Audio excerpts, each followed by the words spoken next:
சென்னை மாநகர பேருந்துகளில் சில வினாடிகளில் டிக்கெட் பெறும் ஸ்மார்ட் கார்டு திட்டம் தொடங்கப்பட்டுள்ளது. அது எப்படி செயல்படுகிறது என பார்க்கலாம் இந்த தொகுப்பில்.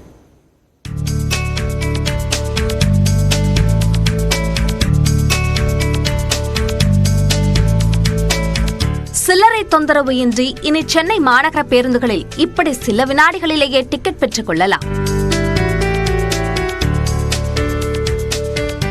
மெட்ரோ ரயில்கள், புறநகர் மின்சார ரயில்கள், மாநகர பேருந்துகள் ஆகியவற்றில் பயணிப்போரின் சிரமங்களை குறைக்கும் வகையில் அனைத்து இடங்களிலும் பயன்படுத்தும் வகையில் நேஷனல் காமன் மொபிலிட்டி கார்டு எனும் திட்டத்தை மத்திய அரசு அறிமுகம் செய்துள்ளது. ஒரு ஸ்மார்ட் அட்டை மூலமாக 3 விதமான போக்குவரத்திலும் டிக்கெட் எடுத்து பயணிக்கலாம். கடந்த ஆண்டு சென்னை மெட்ரோ ரயிலில் டிக்கெட் எடுக்காமல் விரைந்து செல்லும் வகையில் சிங்கார சென்னை ஸ்மார்ட் கார்டு வழங்கப்பட்டு பொதுமக்கள் பயன்படுத்தி வருகின்றனர்.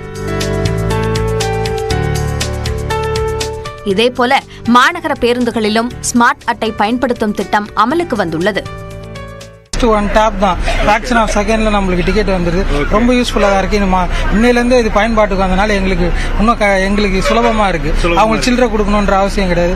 ஜஸ்ட் பேசஞ்சர் கொடுக்குறாங்க, நம்ம டேப் பண்ண போகிறோம், உடனே டிக்கெட் வந்துட போகுது. ஸோ இதனால ரொம்ப பெனிஃபிட், நல்ல திட்டம் தான் இது இன்ட்ரடியூஸ் பண்ணது.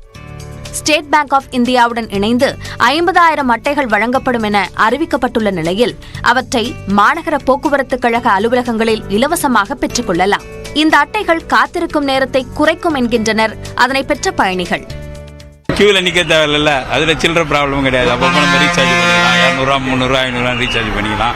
இல்ல நம்ம 30 ரூபா டிக்கெட்னா நம்ம 30 ரூபா டிக்கெட் நாங்கள் சில்லற கொடுக்கணும். சொல்லி கொடுத்தாங்க. இங்க பஸ் டெப்போலையும் பண்ணிக்கலாமா, பஸ்லையும் பண்ணிக்கலாமா, அதுக்கப்புறம் மெட்ரோலையும் பண்ணிக்கலான்றாங்க. எங்க வேணாலும் பண்ணிக்கலாம். அதாவது ரெகுலரா போறவங்களுக்கு ஒரு பயனுள்ளதா இருக்கும். டைம் மிச்சமாகும். சேஞ்சு கண்ட்ராக்டர்களுக்கும் கொஞ்சம் எல்லாருக்குமே கொஞ்சம் கஷ்டமா இருக்கும். ரெண்டாவது டிக்கெட் வாங்குறதுக்கு ஒவ்வொரு டைமும் இப்போ நிற்கிறது கால நேரம். இருக்கிற காலத்தில் இது மாதிரி ஒரு இது வருது, நம்ம அப்டேட் ஆகுறதுன்றது ஒரு நல்ல விஷயம் தான். குறைந்தபட்சம் 100 ரூபாய்க்கு ரீசார்ஜ் செய்து இந்த ஸ்மார்ட் அட்டைகள் மூலமாக டிக்கெட்டுகளை பெற்றுக் கொள்ளலாம். மேலும் OTP, பின் போன்ற தொந்தரவுகளின்றி அட்டையை நடத்துனரிடம் உள்ள மெஷினில் டேப் செய்தே டிக்கெட்டுகளை எளிதாக பெற்றுக் கொள்ளலாம். இதே அட்டையை மெட்ரோ ரயில்களிலும் பயன்படுத்தலாம்.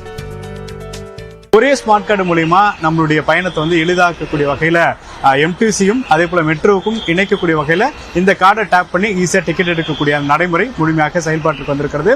விரைவில் புறநகர் ரயில் சேவை, அதாவது சபர்பன் ட்ரெயினுக்கும் இது நடைமுறைப்படுத்தப்பட இருக்கிறதுனால பெரும்பாலான சென்னை மக்களுக்கு இது ஒரு பயனுள்ள திட்டமாக அமையும் மாற்று கருத்து இல்லை.